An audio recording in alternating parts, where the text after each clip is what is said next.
दन दन दन दन पड पावसा तू दन दन दन दन दन दन दन दन पड पावसा तू दन दन दन दन दन दन दन दन पड पावसा तू दन दन दन दन सन सन सन सन ऊन लागतंय सन सन सन सन खन खन खन खन वावर झालंय खन खन खन खन खन खन खन खन वावर झालंय खन खन खन खन दन दन दन दन पड पावसा तू दन दन. या काकांनी मराठीच्या क्लासमध्ये फक्त आणि फक्त ध्वनिवाचक शब्दांचा काय तो अभ्यास केलेला आहे. म्हणजे दनदन खनखन मनमन टनटन लनलन हेच ध्वनिवाचक शब्द यांच्या याच्यामध्ये येतात. नाहीतर मग बाळ हसते खुदू खुदू लुदुलुदू मुदू मुदू.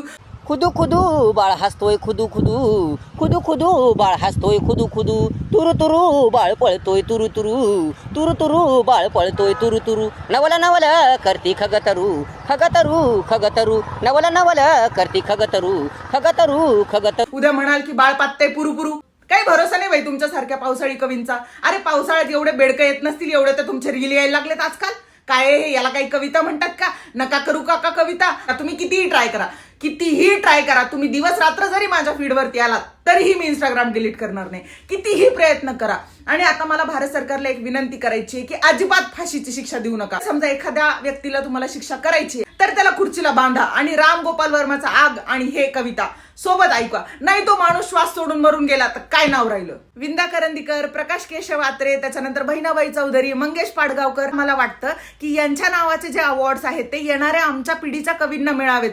तुमच्या नावाचा अवॉर्ड तर आम्हाला कुणालाच नकोय. आणि जो कोणी मूर्ख व्यक्ती तुम्हाला सांगून गेलाय ना काका की पहिलं जे वाक्य आहे त्या पहिल्या वाक्याच्या शेवटी अक्षर येईल त्या अक्षराला घेऊन खालच्या वाक्याचा शेवट करायचा म्हणजे ते यमक जुळल्या जातं आणि त्याची कविता होती. तर मला तुम्हाला सांगायचंय काका की त्या माणसाने तुम्हाला दिवसा ढवळ्या वेड बनवलेलं आहे. याला काही कविता बिविता म्हणत नाही. तुमच्या कविता रात्रंदिवस माझ्या डोक्यात फिरतायत झोपताना उठताना. काल रात्री मला तुमचं स्वप्न पडलं. म्हणजे बघा इथं स्मार्ट हँडसम पोराचे स्वप्न बघायचं सोडून तुमचे स्वप्न येत आहेत मला.